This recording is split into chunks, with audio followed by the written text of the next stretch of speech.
Hello, everyone, and welcome to the Kim Jacobs Show. So excited to have you guys here with us today.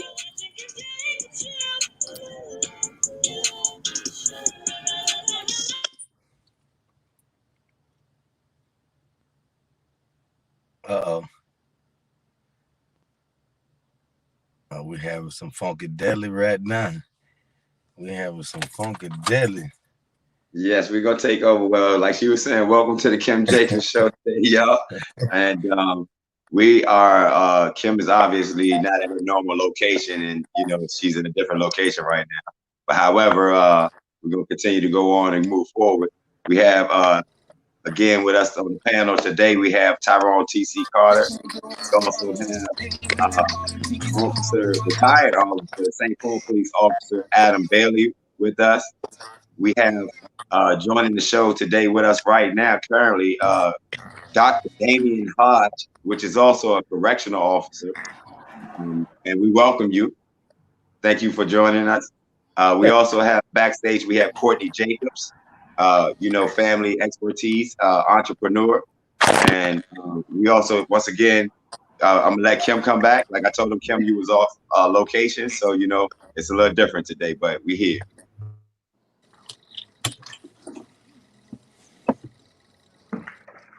I don't think she can say nothing, Jay. You got to take it. Okay, no doubt. Okay, well, it's no worries. Well, first of all, welcome all you guys, and then how you guys doing today, man? Man, I'm doing blessed. It's another day, I tell you that much. But I know it's a lot of work to be done. It ain't over. I just like the progress that I'm seeing made in the community. I'm also uncovering some things that I didn't know, Jay, but I realized why it's like that here in the state of Minnesota. And I'm kind of glad you got Adam Bailey over here. He's a St. Paul Police. You said, right? Yes. 13 years, right? So I got a couple questions. So got all these queens on here, all these kings up here. And our queens, Kim Jacobs, she having a little difficulty, but hey, we got it, Kim. We got it, baby. Yeah, if I freeze for whatever reason, just keep right on going. And we're going to be doing this panel consistently.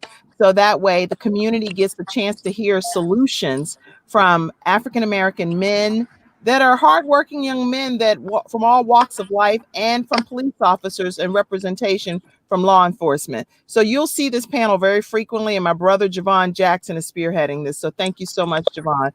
Let's go into question number one, which is how is the prison system working with inmates during this crisis? And any of you can address it.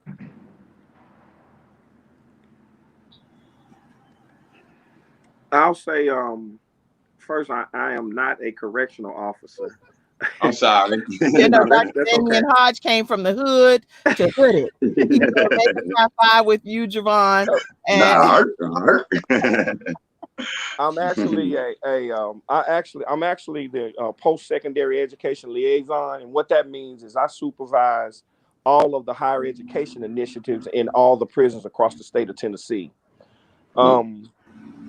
And as far as what the prisons are doing, I can't speak to certain things, and that's due to me not representing the Tennessee Department of Correction. I'm actually representing myself, so that puts me in a place where I can't really speak to what they're doing specifically. But I will say this: the governor of the state of Tennessee is really doing some great things in our penal system. That's what I'll tell you. And he's backed it with a ton of money. So I'll leave that right there. And just tell you that Tennessee is really at the forefront of some things, of some serious movements. Good. With our, and I don't call them necessarily inmates. I call them students. I just think that's a negative connotation. I don't even call our institutions prisons. I call them institutions, or I just use a different term. I think when you start using a different type of terminology, it just, it gets people in a different mind frame, if you will. So with that being said, I'll table that right there. Well, that's really good to know that there are areas of people focusing heavily to make positive change come about. And anyone else that would like to address that question as well, go ahead and unmute your mic. Dr. Hodge, mute yours when you're not speaking as well. But anyone else that wants to talk about that, Tyrone? Yes, I'm glad. Thank you, And Doc, for that. introduce you before you say something. Let me say this. Someone's asking, what is this? What are y'all talking about? Today, you're watching the Kim Jacobs Show, and today's episode is about redemption of the Black man. It's a panel discussion that's spearheaded by Javon Jackson, my brother, and he brings on some of his friends, some of his colleagues, some people from previous walks of life to talk about solutions as we redeem the Black man. So Tyrone Carter is an NFL previous NFL two-time champion, and he's going to be talking now. Go ahead. Well, my name is Tyrone Carter, and I'm from Pompano Beach, Florida. I grew up in the system. Not only grew up in the system, I understand when they said family and education. At 10 years old, I realized that's a BS for African American men, because at the end of the day, my family stayed in the jail, stayed getting locked up. I got a degree in sociology and a minor in criminal justice. I wanted to learn the criminal justice system because some of the things I seen growing up down south, I knew that can't be right for you to be doing that. Yeah, you violating that as an African American man from me, where I grew up at and was raised up in. So people could say they wrote a book. No, I'm telling you something about life experience, because my grandma told me something that's very vital to me, and I'm 44 years old right now, and I still use it. She said, life ain't nothing but a living, learning experience. Keep living, keep learning. Just don't give up. Now, right now, what we seeing, we talking about the correctional facilities, right? Mm-hmm. Now, my problem is this. Why they building more prisons than schoolhouses? Or why they building more prisons than saving families and educating families, so to speak, like they say, especially when they know in our community as an African American, we've been forever. That's why they continue to say 400 years, and they could say it with a smile on your face. I realize now, being back in the state of Minnesota, well, Minnesota, they paid to see African Americans get hung. They paid it. Now, where you think they at? Where their kids at? Where their grandkids at? Where they at? They still here. Now, I'm going to take you a little bit farther than that. This the native land. Why you think they got so many reservoirs over here? This the native land. But they just like America. What America do? Rob, steal, rape. They want to kill all the natives here. And what president will allow somebody to kill innocent people to take over their land? Oh, I get it. They did that here. Made me go all the way back watching George Floyd. Why are we having this discussion? And they ain't locked up with no, why? We shouldn't have to, because everybody want to do this. This world was blessed by God creation. And he sent his own son on this earth to live like we living. We crucified him for doing miracles. But he said, you could lie on me, you could kill me, I'll be back in 3 days. But nobody talk about the fourth, and that's why I'm here in Minnesota back. I realized why my grandma, who molded me into this man I am today, that told me, son, you can be and do anything you want in this world. If you're willing to see it, meaning see yourself doing it, believe, meaning believe you can do it, and last and finally, work for it daily. Not a day should go by that you're not working for your goals and dreams. And I'm living proof right here on your show, Miss Jacobs. And I appreciate you for having me, Queen. It's my The devil honor to won't have win you. this one.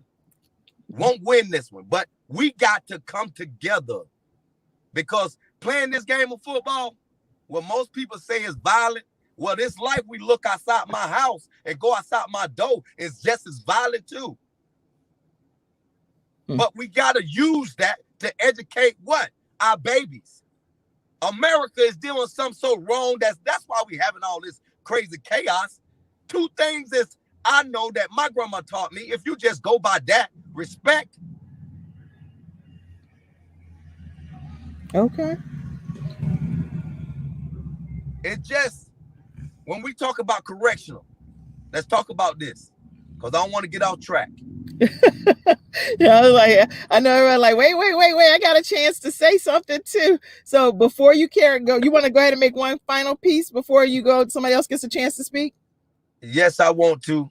Okay, because go ahead. I know I took a little bit of time, but I got to get this out because this took me to get to this part. I have a son. I had at 16 years old. Mm-hmm. I'm back in Minnesota because my son went to prison. First time. And I couldn't understand it, but it did to my son. And in that prison, our son got to call me. And can you imagine somebody say, hey, Mr. Carter, your son just got in the yard fight, got stabbed all up. You can't talk to him for 200 some days. Can't visit him. Wow. I say, hold on. Who is you? If you not the warden, I don't need to talk to you, because you ain't finna damn tell me I can't talk to my son. You telling me my son done got freaking stabbed and I can't see my son or talk to my son? What's wrong with you? But they expect me to do that. And I had to. Ain't nothing I could do. He in prison. Right. He belongs to them. He belongs to them. Now, we want to talk about this COVID-19. Let's talk about the calories these young men are getting. They give my son bag lunches. COVID-19, the records is crazy in there.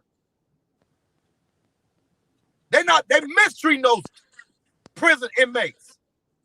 And that's the God help the truth. I gotta talk to my son all the time. It hurt me to talk to my son. That's why I work hard for 7 days a week right now, teaching these young kids to change their mindset. Small mind, average mind, great mind. Small mind, think of people, discuss people. Average mind, think of events, discuss events.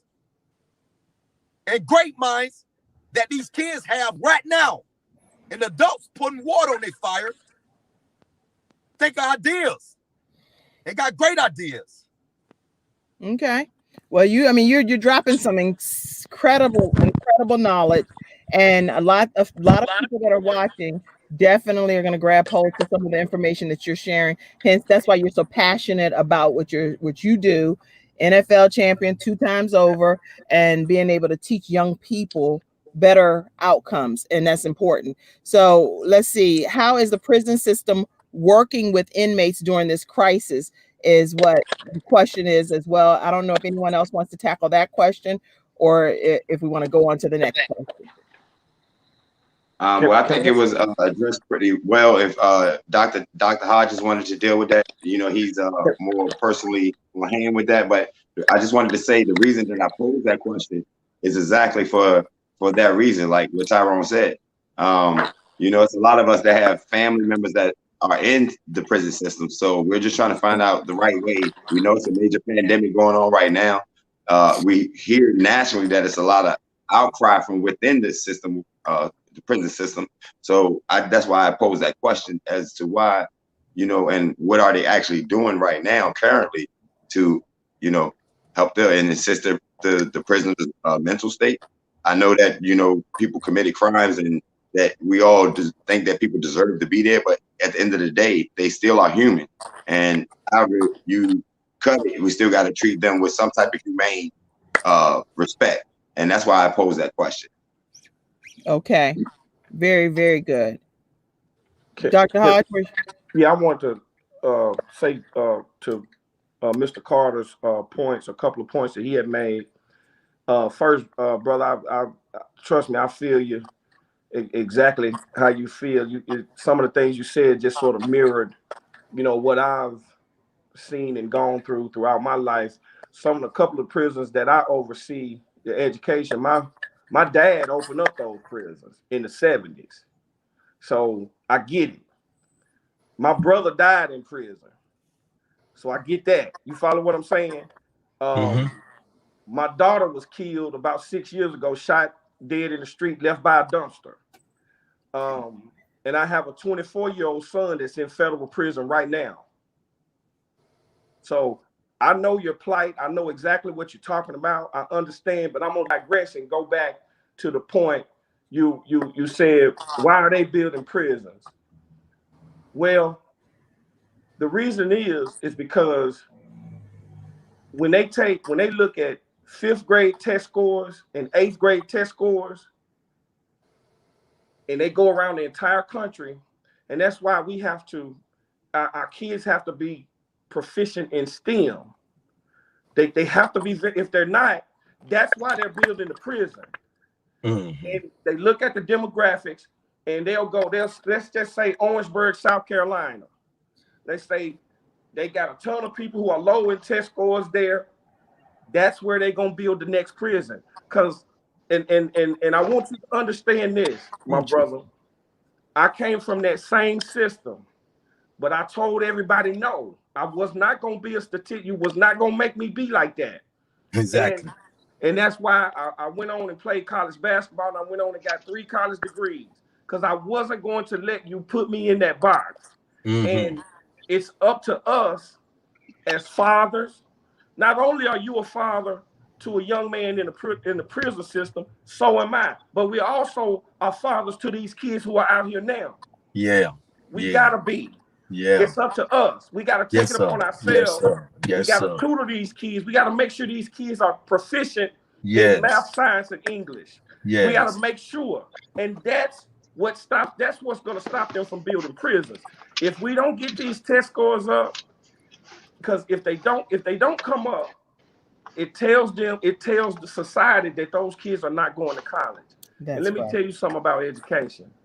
Education is an equalizer, my brother.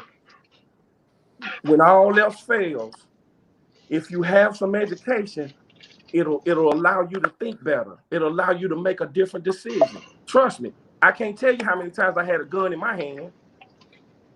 I promise, I can't tell you how many times I wanted to knock somebody's head off for absolutely nothing. For nothing. It was the environment. Wow. But that same person I used to be, I'll tell Tyrone Carter, if Tyrone Carter come at me crazy, I'll put my arms around Tyrone Carter and tell him that I love him. You follow what I'm saying? And that's what we got to put in these kids, man. That's what we got to do. I love your passion, brother. I didn't never think I'd find anybody with passion like mine. You didn't met your match, man. You met your match. Yes, I did. I felt every word he said, and I certainly understand it. But it's up to us, brother. We have to empower, man. We have to empower and inspire. Somebody see a kid named Tyrone who from Florida, who went through all the stuff he went through, made it, won 2 championships. That's inspiring. That's right. That's very inspiring. So you can't be remiss to be who you are and be great and let everybody know you're great, but you can't be remiss to let them know where you come from as well, because it makes a big difference. And we just have to change one life at a time, man. These kids, I'm gonna be honest, from my son on down, they are screwed. I told my son when he first got in there, a couple years after he was in there, he's been in there 6 years. He got 2 years left. I told him, I said, you were 18 when you went in. I said, how old are you? He said, I'm 22, Daddy. I said, how old are you going to be when you get out? He said, I'll be about 27. I said, no, you're going to be 18 if you don't grow. If you don't get your mindset together, you're going to be 18 all over again when you hit these streets. Wow. Trust me. That's some good points. That's Yeah. good. I'm telling you, I had to do the same with my son. I say them same words I gave you out here. You never worked a job in your life. I'm trying to make it best that you didn't miss out because I ain't with your mom and I had you 16 years old. I Right. was a man. I was a kid myself. But not having my daddy taught me that, hey, it's I'm living my life for you now. That's I'm right. working my butt off for you, so you don't have to go through this struggle. I'm gonna go through it, but now you in there. Guess what? You better make hay. That's I right. just pray for you to get out of there. And you can't call me. You ain't finna worry my nerve. You're not finna do that. And I'm not finna put no money on your books. No, I'm not finna do that. I'm not. Yeah. So I had to give him tough love, pop up on visits to him, and then I go to canteen and put some there. But he wasn't expecting me because he did just like you said, my son went at 18. He wasn't even out of school from graduating from high school 2 months and he gone. Yeah. Supposed to go to college. Then My he didn't son was want to in go to college. college, Yeah. military. Mine was So in college. Took him trust Wow. me. right out of there, man, and took him straight to the penitentiary. I Wow. told him I had, and we can give them sometimes. My son didn't grow up like I did, and sometimes with that, I think I overcompensated with him, and because he had everything. Well, He this had is a a good car when he was 16. this, That this kind of is a stuff. this is a good point that one of my studio audience members are making now. Adam Bailey and Javon, if y'all want to chime in, just do a thumbs up or something. So I know you want to go ahead and make a point. Okay. Yeah, Um, I'll let Adam have it first. you want to say No, go something, ahead. Adam? No, go ahead, Javon. Okay. The Oh, trade industry. Okay. And thank you, Justine, for that comment. But you're exactly right. It's a lot of things that's missing, as well as the trade industry, as she was mentioning in her comments, that we need to reintroduce the industry to our youth. A lot of that has been taken out of the schools. A lot of that have been taken out of the extracurricular activities and programs. I remember when we grew up, we always had boys clubs. We always had some type of mentorship programs or something to subscribe to. And now these days, band music, that was where I had the most fun in high school, was in band. I experienced my most travel through that. I was a drummer, and from traveling with band, I learned that it's more outside of my city. So it inspired me to go to college. It inspired me to be see the bigger picture. And with that, so the trade should be reintroduced back into the schools. And I think also that, the music, the arts need to come back in, because that's what's lacking. Where there is no activity, there's going to be high crime rate. Or if you want to say it in another way, where the mind is idle, the devil will play. So, it's just like we have to address these issues and stuff that's in front of us. And it all starts with the youth, like TC was saying, Dr. Hodges was saying. It all starts with us re-educating our youth. That's the key. We have to re-educate our kids. Our time has passed. We have whatever time is going to be extended to us for the remainder of our God-given blessed life. But however, our time has passed, and now we have acquired so much education and wisdom that we must pass it back to the younger generation so that they don't face this and face these things that we have experienced and go through some of these things. I came from the hood of Newport News, Virginia. They call it Bad News, Virginia. Okay, I'd be trying to be corporate in certain places, and I say I'm from Newport News. They like, oh, you from Bad News, because it's that worldwide known. It's that known across the Americas. So at the end of the day, yeah, I came from a rough environment. I came from the hood, had to survive that. Was blessed to go to Minnesota and get out of being one of the statistics, like Dr. Hodges say. I inspired to be better, and now I have to turn around and do the same thing, because it's so many kids that's left behind in Newport News and these 7 cities in my area immediately that can use this, that can use the inspiration, that can use the influence. So that's what I look to do, as well as in my immediate household. I always teach my kids. Like my 17-year-old daughter got a business right now. Online, y'all can go to it. Matter of fact, I'm gonna shout out her business, a more glam shop. Y'all can go there .com. But however, my 11-year-old is subscribing to be a cosmetologist, a hair dresser, or whatever. So I invest in their dreams, and I teach them that you have to not only deal with the school system, you have to be prepared to go outside of that. You have to be able to be an entrepreneur, and that's where the freedom is at. So I'm teaching my kids, educational wise, and I think that's important and key. As far as the correctional system that's going on and the current ways that's what's happening in the prison, I'm sorry that both of y'all sons are in prison right now. That hurts, because we all have family members, and I can't speak to it. I have cousins, I have people that's in there for 20 plus years, and their circumstance and why they're in there is crazy, even in itself. So what I like to address, as well as the education, is the mental aspect of things. How are we going to get to a place where we can heal mentally in the community? And that's always a theme that I press forward with.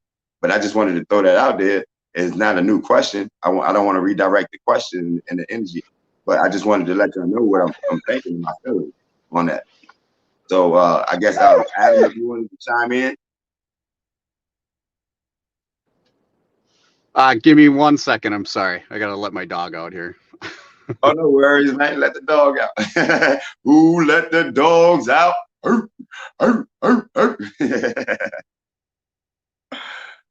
Oh man. They don't want them kind of dogs. Hey Jay, Coming hey Jay, you know what I got my little youth team. Hey Dr. Damon Hodge, I started a foundation 8 years ago here in the state of Minnesota, because I thank Minnesota for starting my collegiate level here and my professional level in the same state. And I always wanted to go back, and Minnesota was my home away from home. I said I was going to coach at the University of Minnesota. I was going to coach at the University of Minnesota, be my first coaching job. I turned down coaching job. Hey, Jay, you want to tell this man you want to put that Q thing up here, but I'm gonna tell y'all the truth on this yard now. Y'all wouldn't like y'all what I came up on the south with. And I came up with that, but I couldn't do that over there. Yeah, I couldn't do that in Minnesota, man. I was part of the class that brought it back. Oh man. So hey, but Dr. Hodge, I started my youth program to teach these young men that ain't nothing wrong with the system. It's doing just what it's created to be.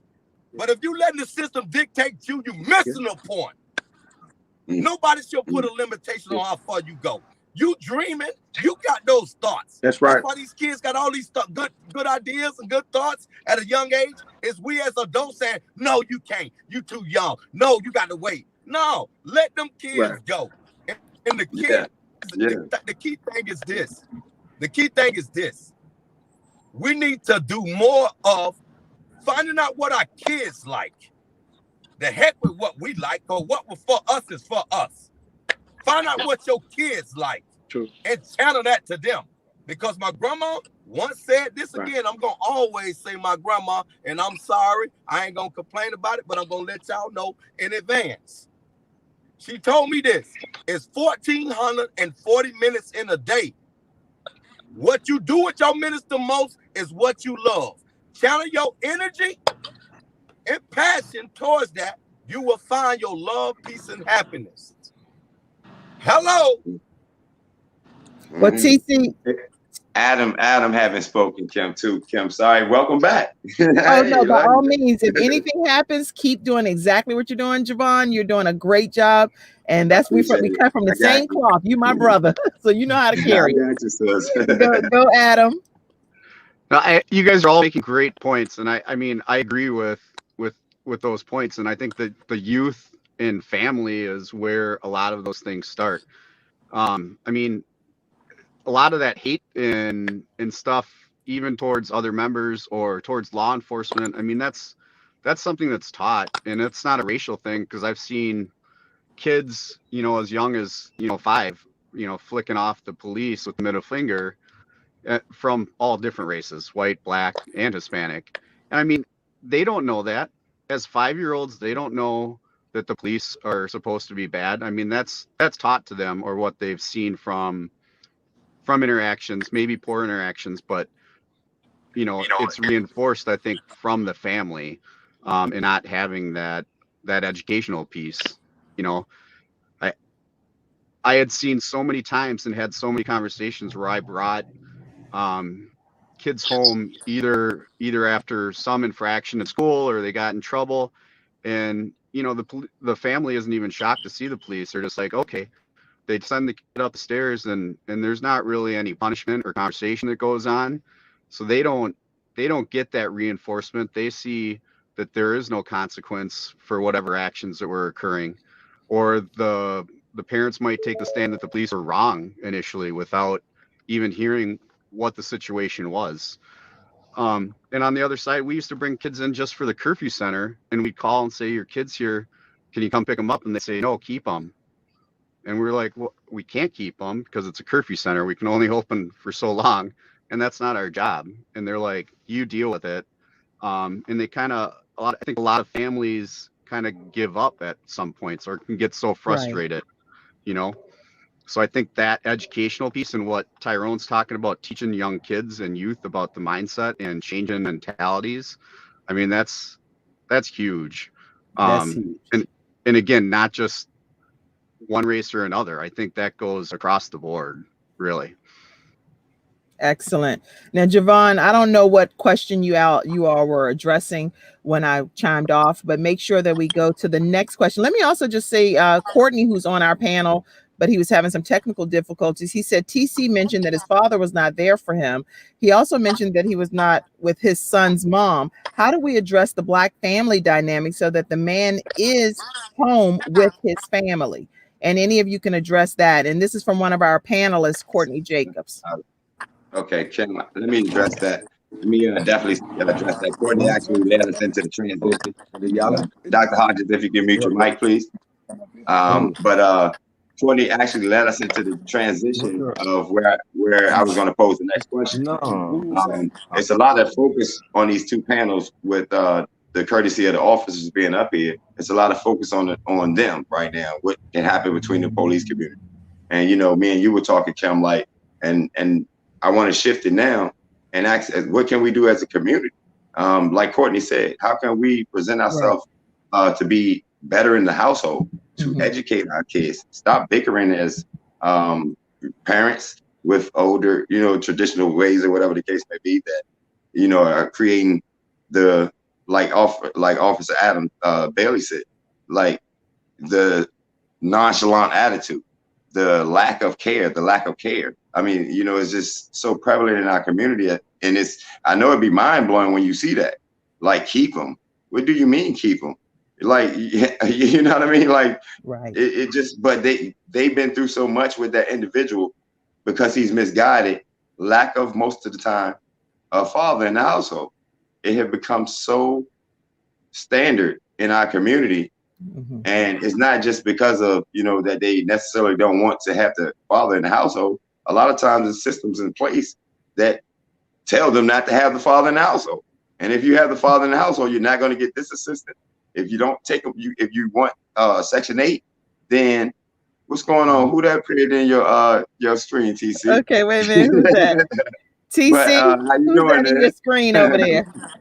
That's Kim Ross. That's one of his students. Listen, no, this one of my elders that I met when I was up here at 17 years old. Played baseball. I'm sorry. I'm sorry for the disrespect, Elder. Salute, Elder. I didn't see you clearly. What did he say? I come visit I said salute clearly. I didn't see you, Elder. I thought you was the young one of his students popping in. I'm sorry. Salute to you, Elder. Oh, I'm one of his students. Oh, yeah, okay. Yeah. You're in my back. No. I'm so sorry. Forgive me. But matter of fact, can you speak to it? He just said. I got gray hairs. I'm one of his students. Get them. Let them know about this here. They talking about. I couldn't see properly on this camera like I needed to, and I apologize. But since we got you here, did you have anything that you want to say? Is there anything you want to say? Please share some of your wisdom with us, please. Share some of your wisdom. We're speaking on the community. Let them update them, TC. Talk about the community. What communities they from? Well, is everybody over from different ones. He's from This is Virginia. the Kim Jacobs show, It's sir. the Kim Jacobs show. This Miss is Jacobs the right Kim now. Jacobs show. So right now, people from Come on all the show. walks of life, even around the country, from Uganda and from Cameroon and Guyana, all kinds of people watching this show. So We're today not we're together. talking about We're not together yet. We're not. We got to be all together for us to do something because we're still apart. Everybody's still apart. If we don't come together, we're not gonna do anything. That's what I look at. I done seen it. Same thing with all of these murders and stuff going on. We keep giving other people that's not doing nothing, excuse the expression, white people is giving them money. And we still doing the same thing. Black Lives Matter. Black Lives Matter to who? Black Lives Matter to the white folks, but it don't mean nothing to us because we still keep killing. That's what Black Lives Matter mean. Stop us from killing. Look at Chicago. Look at Cali. Look at all these places. We're still killing each other. We're doing nothing about it. But we talking about Black Lives Matter when a policeman kills somebody. But we need to stop us from killing each other. Then we go after the road and see what's going on. But there you have it. Thank you so much. I said, drop the mic right there, because what I hear you saying is that it's one thing this is what I'm hearing, and tell me, I'm I'm a talk show host hearing and recapping. Is one thing to say that Black Lives Matter when I hear you saying when police officers are killing Black people, but whenever Black people are killing Black people, Black lives should also matter. Black Lives Matter does not show up. They don't show up for nobody. But it's soon to say a police killed somebody, I got 1,000 people there, you done gave me $1 million. Now we keep doing this. Why we ain't woke up yet? We still doing the same thing. So the question that another panelist doing nothing. That's right. So a question that Courtney has, who's also on the panel, he's just typing his questions, is who do Black Lives Matter to? Black Lives Matter. I'm sorry. Black Lives matter to us. But to who? Until Black Lives Matter to others, it's not going to mean anything. See, all we want to do is be heard. Now, you'll hear something about the Holocaust. That'll be coming up soon about how Hitler and did all the, they got away and they'll be celebrating that. So we want to be celebrated for what's happened to us. And until that is acknowledged, until something is done about it, we're going to keep raising hell. Now, I think the whole black on black is something totally different. That's a whole nother. Now, I'm not saying we shouldn't discuss that. We should have that conversation regularly. I've seen people get killed. A black man kill another black man. I totally get that. But that's different when somebody got his knee on my neck for 8.9 seconds and he killed me in front of the whole world. And we're not doing anything about it. That's a huge problem. Right. And we're at a disadvantage. One thing has nothing to do with the other, but both of them has to be addressed. And right now we're talking about Black Lives Matter and white folk killing Black folk. That's what we need to be discussing. But we also need to be discussing why Jimmy killed Jason the other day. I get that. We should. That's what I'm saying. That's a whole different panel discussion too. That's what I'm saying. So we'll come back and we'll discuss that too, Black on Black crime, because that's something that is its own discussion. If Javon, if you feel that that's something that we need to talk about one day. Yes, absolutely. Because I mean, it's terrible right now. I mean, and speaking to that, right now, that's my main thing. Like, it's in the middle of a pandemic. It's a racial war going on with ignorant hate crimes going on in the world right now. And then as soon as the government opened up the world just slightly, you have hood and hood versus in Richmond, Virginia, they're in the middle of a war. You have Chicago, they're in the middle of gang wars. I'm like, when do it stop and we wake up and realize that we keep affecting our culture, putting that in place to where even now Black Lives Matter is on my 2K video game. It's marketable to people. And that gets back to me saying the same thing as Courtney posed the question, who do Black Lives Matter to? That's a Why good are we question. screaming that out? What are we trying to accomplish with that? If we're not educating ourselves and doing, then we're just showing up to the rally. We're just That's a good showing up to the contest again. Did anybody else have a comment to that? Yeah, I got a comment to it, Okay. because see, you can never say enough of talking about Black lives. So that conversation should never be put off. And that's the first thing we need to always address it when we see it. The key thing I want to say is, who come up with Black lives, black on black crime? Where that come from? Right. I never heard that. It always been gang violence. I never heard it. But since I came to Minnesota, I hear black on black crime. I never heard that. I really did. When I was coming up, it was gangs, gang violence, gang crimes. They come I was jitterbug going to the tent. We called juvenile. They checking you, seeing you got tattoos. They'd see something on you. Oh, you in that set, man? That's my community. We had Pompano Beach, KP. You had KP. You had City Boy. You know, we had that with the erasers, and they had that was identifying us what community we was in. So I never heard black on black. Now we need to stop people saying black on black crime, because do you hear white on white crime, Latino on Latino crime? No. So why are we putting that in there? See how that putting it in your mind is already? We getting around saying it now. I don't get caught with that. What you mean black on black crime?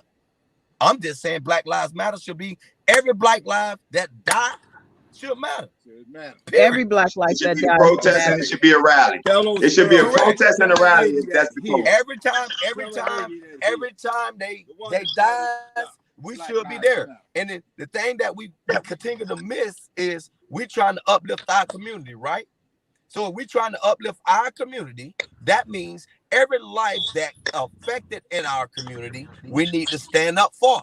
I don't care if it's a white life, black life, but right now on the situation is black lives that's been getting affected. So in the community, guess what we do? We stand up for our family members. That's family.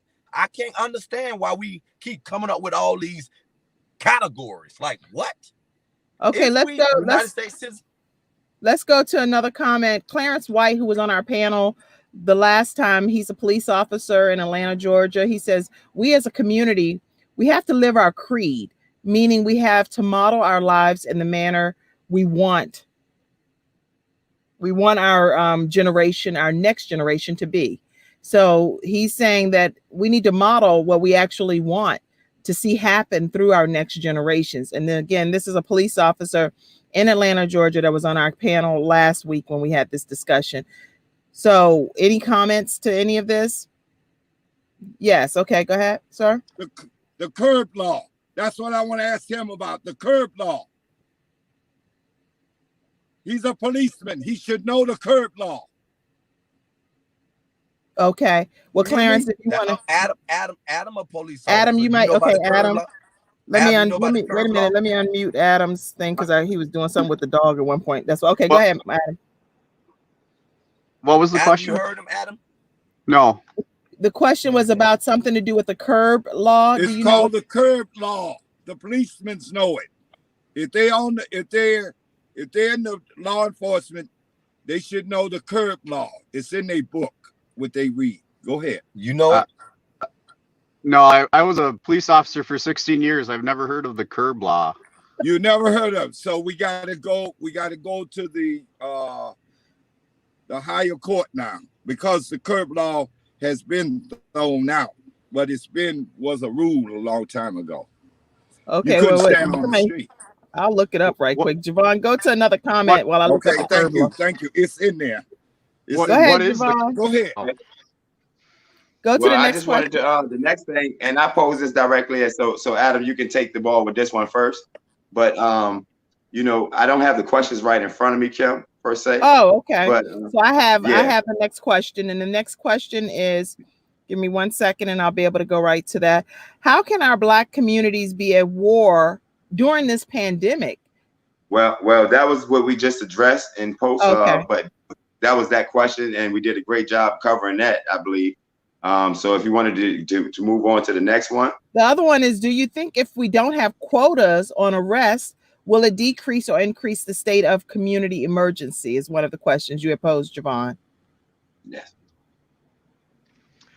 Anybody want to tackle that? We've been had quotas. We've been had Yeah, quotas. They've been building the jails. Look, he been in 16 years, and he don't know it. They building the jails for us. Come But on, the man. curb law, the curb law, based on what I'm seeing, is something about not parking your vehicle 12 inches from the curb. Is that what you're talking about? You better look it up again.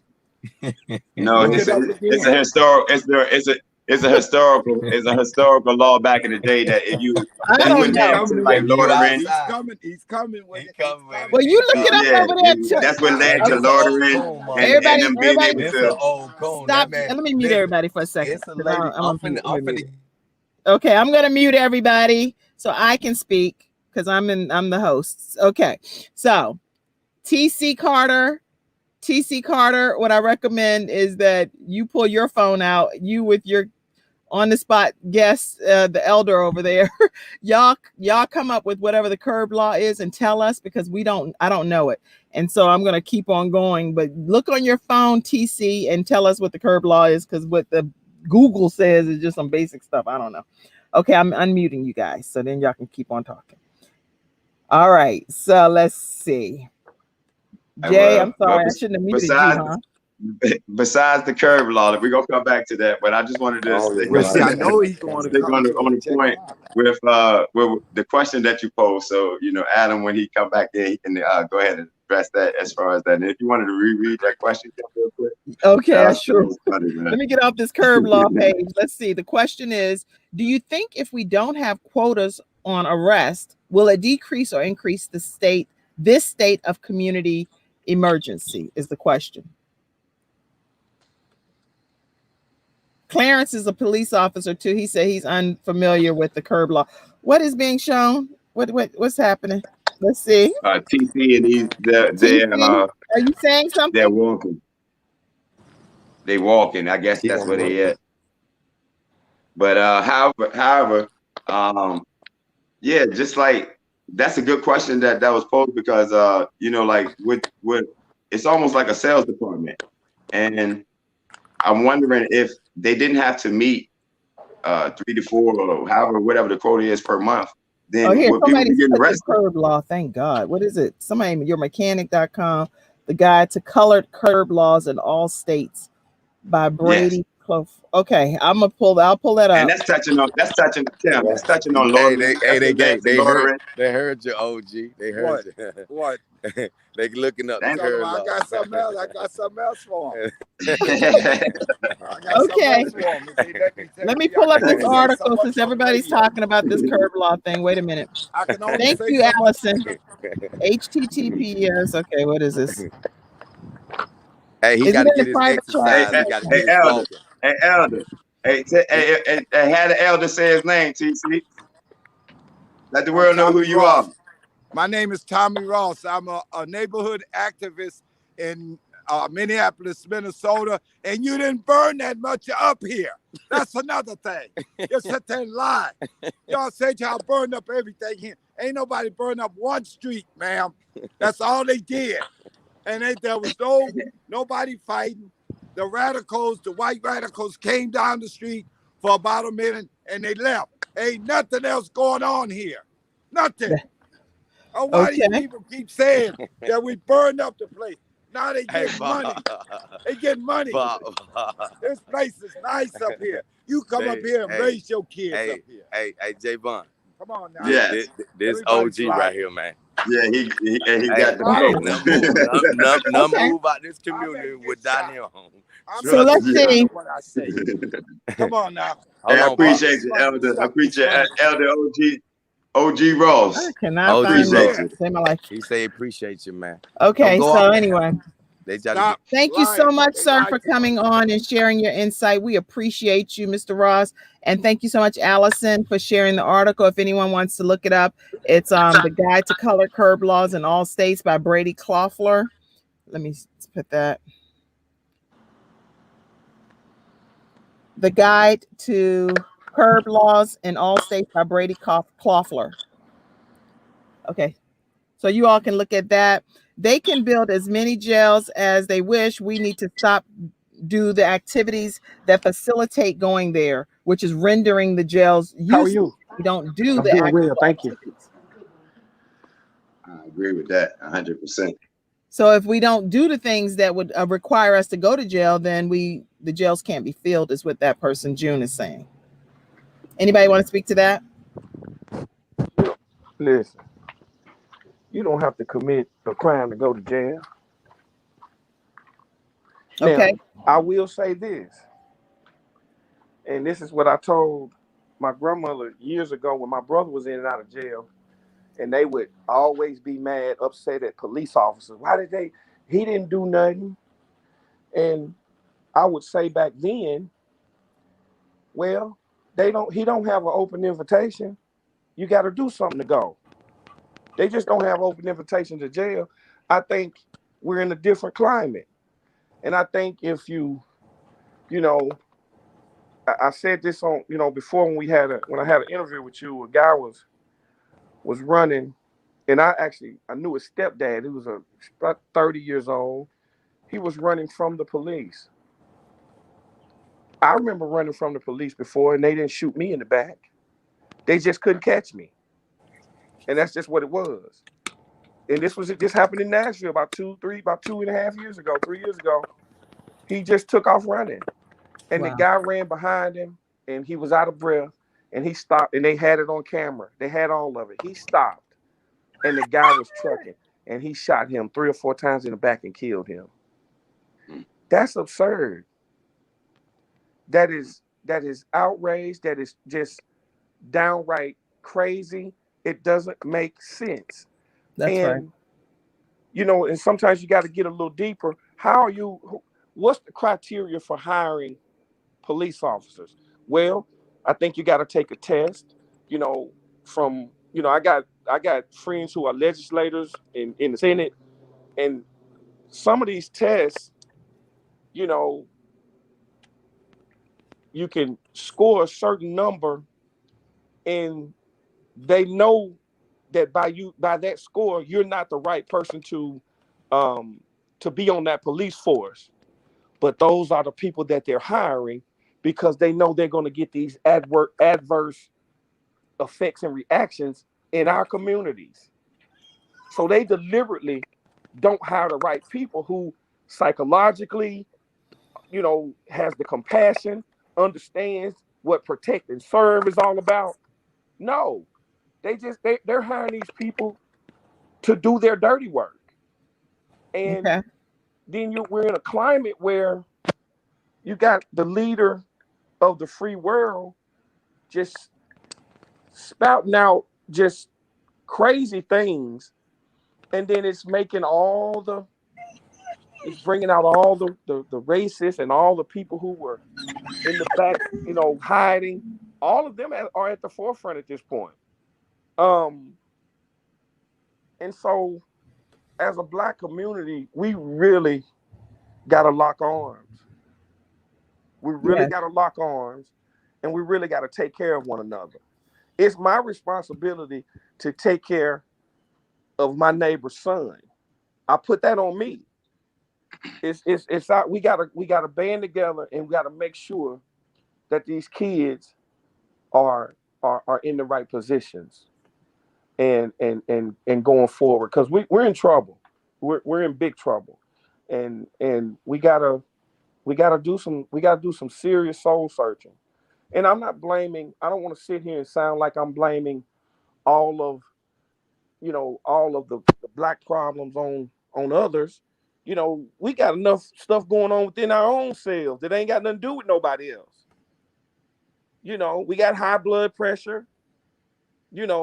It's just so many things going on with us that we got to get us together. We got to take care of each of us. Right. And then I think, you know, and I think that starts.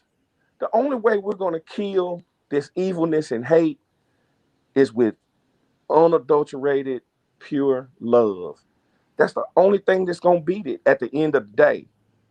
Well, this is a very fruitful discussion, very helpful, and I think it speaks to solutions. We're trying to come up with what I'm hearing you say is love and teaching kids how to go from average to great, teaching people how to minimize being the problem so that they're not necessarily, even though what I hear some of you saying too is that whether you're a problem or not, sometimes you're targeted, and that's what I'm also hearing. So, and then I'm also hearing from some of the audience members that police off different jail systems are big business, and Yeah. that's some of the comment sections here as well. That's been going on, baby. That's been going on. Nobody don't want to say nothing.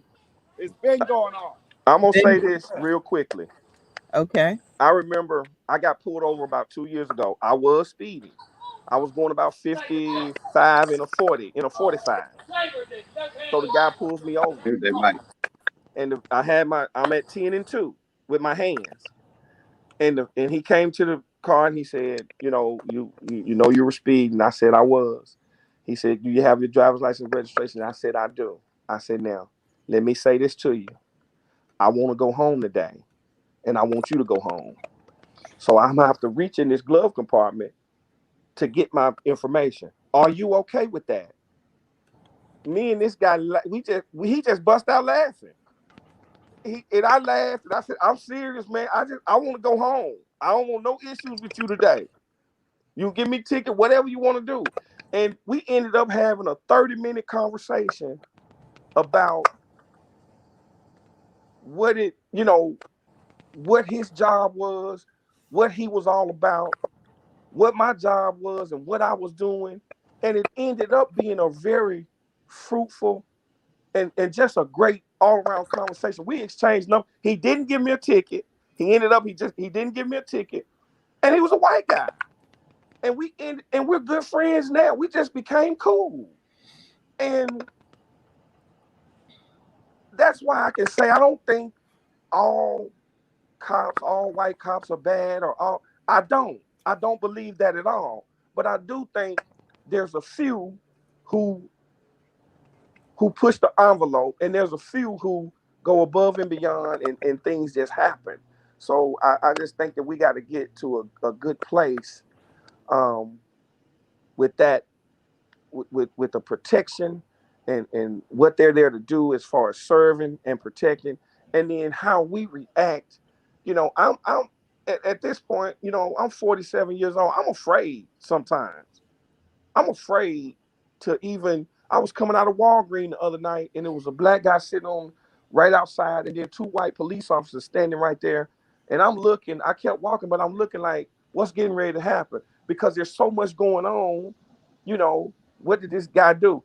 And they wasn't even talking to him, but they were close to him, and it was just, I'm looking like, what's going on here? The picture just didn't look right. Mm-hmm. So we're just in a real, and I think police have to do a better job at communicating with us in any situation. They just got to do a better job of that, because we're afraid. I'm afraid. I'm not even gonna sit here and tell you I'm afraid, and I'm a law-abiding citizen. Well, you all are making such great points, and even though some of the panelists, Adam, did you want to say something? No, I think that communication piece is a big part of it. And some officers are better than others at that. And the community is better. Some parts of the community are better at that than others. But one thing I tried to do whenever I did have an interaction with an individual, whether I had to put them in the back of a car or use any kind of force, like I would stop, and at the end, I would try to explain to them, this is what happened. This is why I did what I did.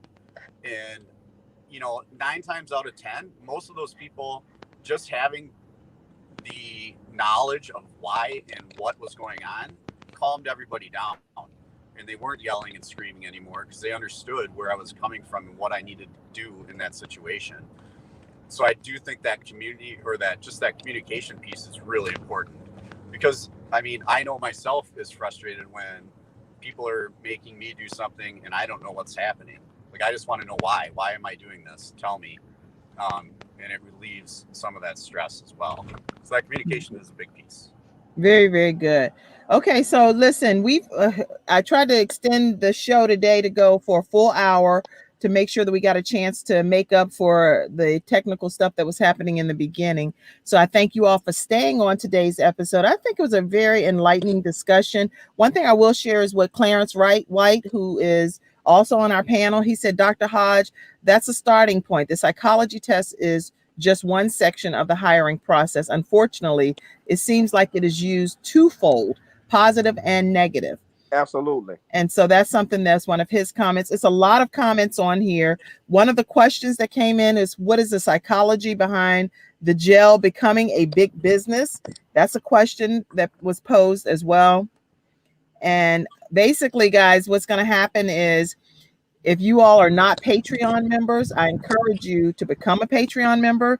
That's at patreon.com/The Kim Jacobs Show.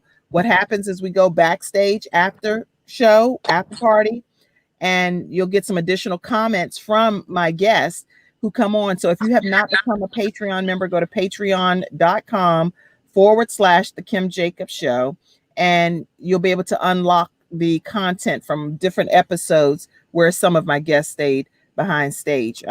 Today's episode is sponsored by Start My Trucking Company, startmytruckingcompany.com. And if you are interested in actually connecting with the owner of Start My Trucking Company, you can email me, kim@thebalancedoctor.tv, and I'll be able to connect you right with the owner of Start My Trucking Company. And let me go to, I have to share, since they are my sponsors, I want to make sure that you know exactly where their website is. And again, it's called startmytruckingcompany.com. And all of the information about starting a company from scratch is in a box type of thing. It's 214-699-5009.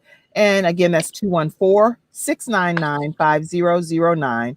Info at startmytruckingcompany.com if you'd like to reach directly to them. What you'll learn is, you'll learn the trucking company business plan. You'll learn all about the trucking industry, as well as even international routes if you're interested in consulting internationally as a trucker. The owner has over 30 years of trucking experience and is welcoming the opportunity to speak with you directly. Thank you so much for startmytruckingcompany.com being today's sponsor of the Kim Jacobs Show. All right, guys, if you'd like to have a quick closing comment, and then we're going to go backstage. One thing as well, Kim, don't forget to subscribe, like, or share the Kim Jacobs Show as well. All the audience members, please get it out there and let all your people know, that we're doing good things over here. Yes, please take a moment to subscribe to the Kim Jacobs Show right on YouTube. All you have to do is hit that subscribe button, turn on your notifications, and then it will alert you when we go live. Every time we go live, you'll be already alerted, okay? Any closing comments? I want to give each of you a chance. And then what I'm going to do, Javon and Adam and Dr. Hodge, and I'll send it to TC as well. I'm just going to send you all a separate link to go to the after party and just make a quick comment on the after party for my paying Patreon members, okay? That'll be separate from this link. I'll send it to you, and then we're going to go in and do a quick after party recap, which y'all can take, let your hair down. That's for the paying members. It's exclusive. Y'all, anything you held back on saying on the show, we want you to say it on the Patreon page, okay? All right, so let me go ahead and have Dr. Hodge, if you want to start and share a closing comment. I'll just say this platform is amazing. I think you, Kim, we've shared before that you are doing some really heartfelt and God-led work. Javon, my frat brother, man, hey, it's been a pleasure, man. I'm just blessed to be connected with you guys. Adam, I look forward to having many more conversations, brother, with you and this panel.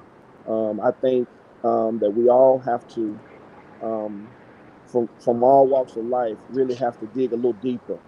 And just get the results that we seek. We're in a society that's a climate that's really tough right now, and the conversations have to have the tough conversations, the conversations that don't feel good, but in the process, at the end of those conversations, I think we gotta really and truly love each other, and care about each other as people, because we're all from the human race, and we just got to be able to table whatever our differences are and still love each other in spite of or because of. Very good points. Very good. Thank you for sharing that. Adam Bailey, would you make any closing comments? Yeah, thanks, Kim. Thanks, Javon, for having me on again. And nice to meet you, Doctor, as well. And I look forward to continuing some of these conversations as well. I just want to say I appreciate the panel and just having these discussions and being able to participate and hopefully bring kind of a different perspective to some of the things. I think that a lot of the ideas and things that we share are all the same. We have the same motivations and bringing us together and bringing the. So I want to thank you guys for having the conversations, and I think that's going to lead to great things. Thank you so much for being on today too. And we're going to have our final comment. And then again, if you're not a Patreon member, if you go ahead and join being patreon.com/the Kim Jacobs Show, you'll be able to be a part of the after party content and unlock all of the content that's behind the stage as well, backstage. Javon, if you could close out today's episode, let me let you guys know before Javon closes out today's episode. Tomorrow at 11 o'clock a.m., I have a teen mom who's going to be on. Her name is Mackenzie. She's going to be, wait a minute, who's mic? Mute your mic for me right quick. Yes, so tomorrow at 11 o'clock a.m., you're going to hear from Mackenzie Kreitz, and I'm telling you, her story is amazing. You're going to definitely want some tissue, and you're definitely going to want your young people to hear this. This is a teenage mom that's going to share her journey, her real journey with you. She also had a viral video thing that happened that kind of thrust her into the spotlight. So I want to make sure you guys tune in tomorrow at 11 o'clock a.m. Eastern Standard Time. I hopefully will not have the same situation that I had today, and I apologize greatly because all of the panelists were totally in place. So I don't want to ever put it as if my panel was not prepared. They were in place and ready to go, and we had a significant technical difficulty, and that was the delay today. But tomorrow we should be right back on course, ready to go right at 11 a.m. All right. Thank you. And Javon, Tina, thank you so much. Tina, make sure you subscribe. And everyone that's chiming in right now, hopefully you all will tune back in and subscribe as well. All right, Javon, close us out.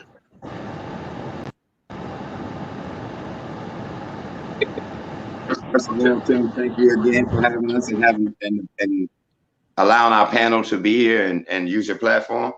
I want to thank all the panelists today for taking time out again, to share your expertise. Y'all are coming up with some amazing, excellent points that I weren't even anticipating.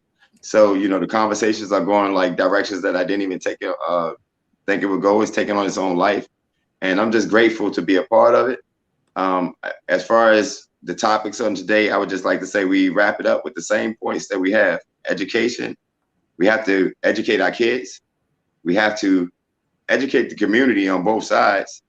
There was a lot of great references to the police re-educating and practicing differently within the community.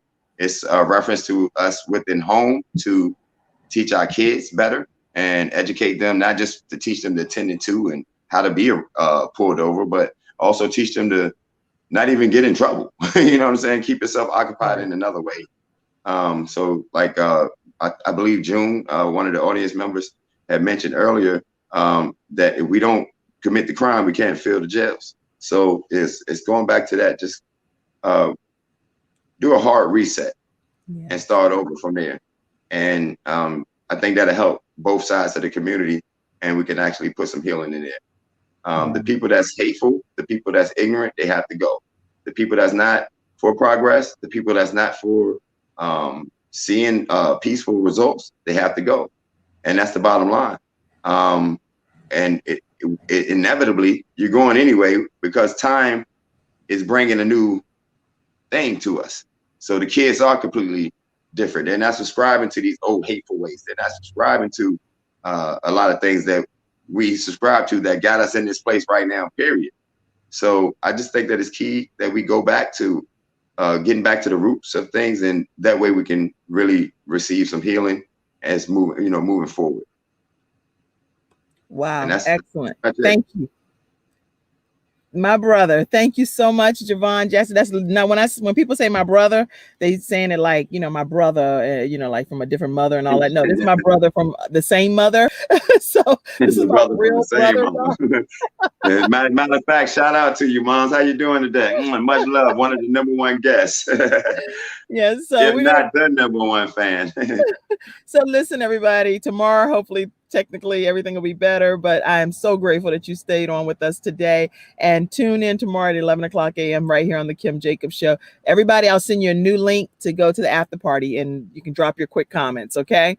Thank you all so much. You make the show a tremendous success by the value that you're bringing to my audience. So thank you so much, Adam, Dr. Hodge, TC, Carter, Javon, everyone that's been on, Mr. Ross today, and Courtney and Clarence White, all of you guys. Thank you all so much for being on. Yeah. Finesse was supposed to be on as well. Let's give a shout out to him, and he's working a movie set today, so he's actually working. Yeah. Thank you. Yeah. I know he's going to lose his mind. He's not on the panel today because he had. All right, guys. I'll see you at the after party shortly.